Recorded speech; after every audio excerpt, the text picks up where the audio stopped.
বন্ধুরা, ঠিক এক মাস আগে নেপালের যে জেএনজি বালেন শাহকে প্রধানমন্ত্রী বানিয়েছিল, সেই জেএনজি এখন বালেন শাহের বিরুদ্ধে রাস্তায় নেমে প্রোটেস্ট শুরু করেছে। হ্যাঁ, মাত্র এক মাসের মধ্যেই নেপালের কিছু মানুষ বালেন শাহকে প্রধানমন্ত্রীর পদ থেকে সরিয়ে দেওয়ার কথা শুরু করে দিয়েছে।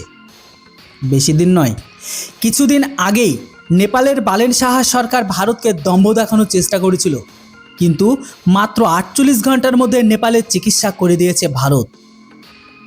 ভারত তো কখনোই চাইবে না যে নেপালের সাথে তার সম্পর্কের ওপর কোনো আঁচ আসুক, কিন্তু নেপাল সরকার যদি দম্ভ দেখায় তবে বেইমানির বদলা নেওয়া হবে।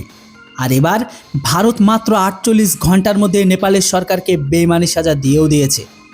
আপনাদের মনে থাকবে যে কিছুদিন আগে নেপালের বালেন শাহ সরকার একটি ঘোষণা করেছিল, আর এই ঘোষণা অনুযায়ী নেপালের মানুষ যদি ভারত থেকে 100 টাকারও বেশি মূল্যের জিনিস কিনে আনেন, তবে সেই নেপালি নাগরিকদের কাস্টম ডিউটি মানে শুল্ক দিতে হবে। অর্থাৎ কোনো নেপালি যদি ভারত থেকে 100 টাকার বেশি মূল্যের জিনিস কিনে নেপালে নিয়ে যান, তবে তাকে নেপালের সীমান্তে কাস্টম ডিউটি ভরতে হবে।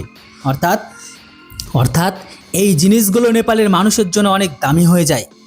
নেপালের র্যাপার প্রধানমন্ত্রী বালেন শাহের এই সিদ্ধান্তে নেপালের জনগণ তো তার ওপর প্রচণ্ড ঝাঁপিয়ে পড়ে, কিন্তু ভারত ও নেপালকে এক বড় ধাক্কা দিয়ে দিয়েছে।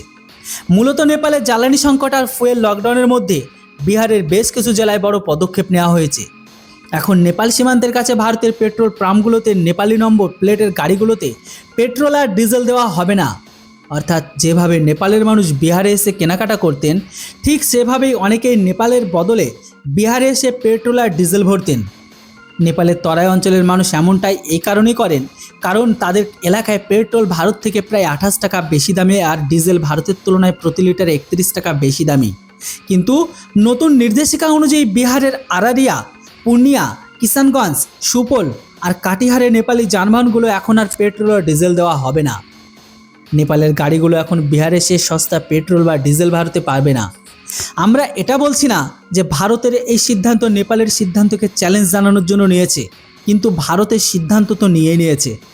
যেখানে বিহারে যে এলাকাগুলোতে নেপালি নম্বর প্লেটের গাড়িগুলোকে পেট্রোল আর ডিজেল দেওয়া হবে না, সেই এলাকাগুলো থেকে নেপালের মানুষ কেনাকাটা করে নিয়ে যেতেন, যেগুলোর ওপর নেপাল সেখানকার এখন কাস্টম ডিউটি বসিয়ে দিয়েছে। অর্থাৎ গল্পের সারমর্ম হলো এটাই যে নেপালের জনগণের ওপর দ্বিমুখী মার পড়ছে প্রচণ্ডভাবে।